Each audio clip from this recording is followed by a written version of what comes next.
Esther Lazo Esteban, licenciada en Psicología por la UNED, máster en Psicología General Sanitaria por la Universidad de Barcelona, posgrado en Psicología Forense Penal por la Universidad Autónoma de Barcelona, especialista en Psicología de Urgencias, Emergencias y Catástrofes por el COP de Madrid, experta en Psicopatología Infanto-Juvenil por COP Madrid.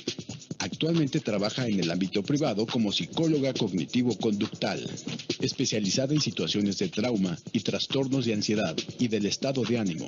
Como forense realiza peritajes y acompañamiento judicial. Es profesora de la UOC en la asignatura Introducción a los Métodos de Investigación y forma parte del turno de intervención profesional del COPS. Doctora Elizabeth Taza Vinyals, médico especialista en psiquiatría y psicología clínica y de la salud. Ejerce como psiquiatra infanto-juvenil, tanto en el ámbito público como en el privado.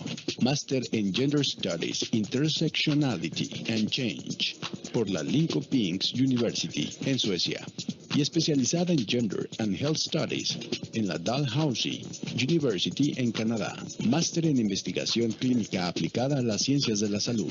Posgraduada en Psicoterapia Integradora. Certificada para la aplicación de los instrumentos diagnósticos de los trastornos del espectro autista, ADOS-2 y ADI-R. Autora de varias publicaciones en revistas científicas internacionales y nacionales, así como de capítulos de libro. Miembro del Consejo de Redacción de la revista Psicosomática y Psiquiatría. Revisora de la revista Canadian Medical Education Journal. Investigadora colaboradora en el grupo de la Unidad de Evaluación e Intervención de la Imagen Corporal. Actualmente participó en varios proyectos de investigación en la UAIC.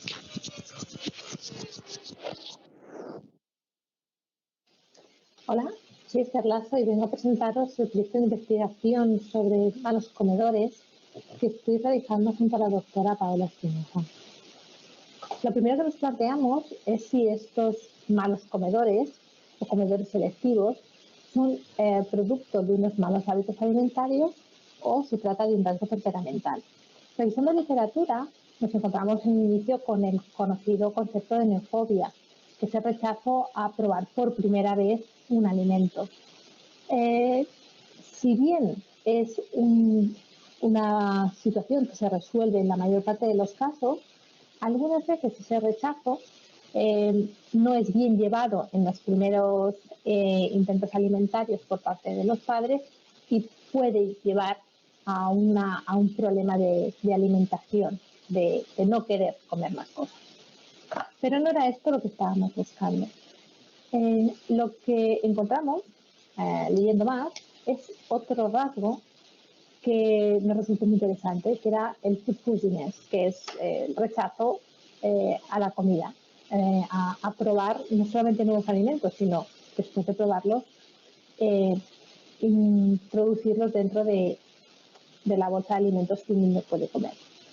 Es un rasgo que aparece, se expresa a partir de los 18 meses, que correlaciona bastante con la neofobia, pero que tiene algunas características, como por ejemplo, que está muy asociado al sistema inhibitorio de la conducta.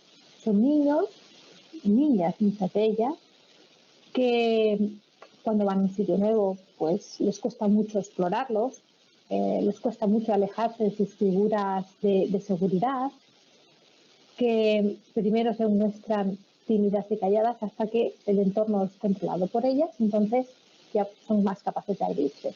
Esta ansiedad que les genera el entorno social es el equivalente al asco que les genera la comida.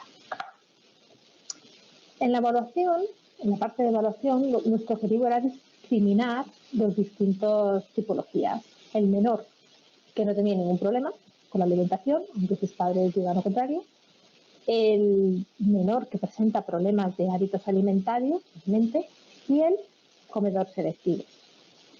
Para ello, consideramos imprescindible la entrevista tanto a cuidador como a menor para evaluar la evolución alimentaria del menor desde su nacimiento, el listado de alimentos, ya que los menores food eaters tienen una restricción elevadísima de los alimentos que ingieren, pudiendo ser 7, 10, 12 tipos de alimentos los que son capaces de ingerir. El registro de comidas nos ayuda a ver realmente lo que come y porque no siempre los cuidadores son realistas a la hora de evaluar la alimentación de un menor. Y a nivel psicométrico, además de un test de alimentación, nos interesaba ver ese sistema BIS que tanto correlaciona con el food eater. Gusanos encebollados. ¿Os dan asco? A mí mucho. Son la sensación que estos menores tienen cuando se enfrentan a unos macarrones con tomate. Y cuando nos planteamos intervención tenemos que pensar que esta es la vivencia que están teniendo nuestros sujetos. ¿Y cuál es la intervención? ¿Cuál es nuestro objetivo? Pues nuestro objetivo es que los menores incrementen los tipos de alimentos que comen y que son capaces de ingerir. La psicoeducación siempre es importante, esto lo sabemos todos. Los hábitos alimentarios tenemos la teoría de que a los menores que provienen de una mala gestión probablemente no sea necesario hacerles la intervención de exposición al alimento, pero sí que todos antes de llegar a la exposición deberíamos tener claro que nos hemos quitado los problemas de conducta alimentaria. La gestión emocional es importantísima porque el desgaste y el estrés emocional que traen estas familias es muy elevado y hay que reducirlo para llegar a la exposición, que es la parte más dura, ¿no? Es la de, pensemos en los gusanitos, pues esto cada día hasta poder incorporarlo. Y hasta aquí, este es nuestro proyecto. Gracias. Bueno, muy buenas tardes. Yo soy la doctora Elizabeth Taza, psiquiatra infantil-juvenil. A continuación os voy a explicar desde un punto de vista clínico qué es lo que a mí me pertoca en esta segunda parte de esta charla, cuando se convierte todo lo que ha comentado Esther en un trastorno. Es aquí cuando os voy a hablar del Avoidant Restrictive Food Intake Disorder, o más conocido por sus siglas en inglés, el ARFID. El ARFID, bueno, parece que sea una cosa nueva, algunos dicen esto es picky eating. Bueno, aquí os dejo este texto del compositor francés, Eric Satie, escrito en el 1913, que nos deja claro que el ARFID como condición ha existido desde hace mucho tiempo. Fue introducido, no obstante, en el año 2013 en el DSM-5 y más recientemente también en la ICD-11. Aquí vemos pues, en el DSM-5 como parte del IGRAFE de trastornos alimentarios y de la ingesta de alimentos. ¿Qué es el ARFID? Pues bien, en el ARFID encontramos una falta de interés aparente por comer o alimentarse, una evitación a causa de características organolépticas de los alimentos, texturas, olores, sabores, una preocupación acerca de las consecuencias repulsivas de la acción de comer, como por ejemplo podría ser el vomitar después o las sensaciones de malestar gástrico, que se pone de manifiesto en el fracaso para cumplir unas adecuadas necesidades nutritivas y energéticas. ¿Y cómo corroboramos esto? ¿Cómo objetivamos esto? Pues en forma de pérdida de peso significativa, un fracaso en el crecimiento, un fallo de medro, deficiencia nutritiva significativa, dependencia de alimentación enteral o interferencia importante en el funcionamiento psicosocial, que casi siempre existe.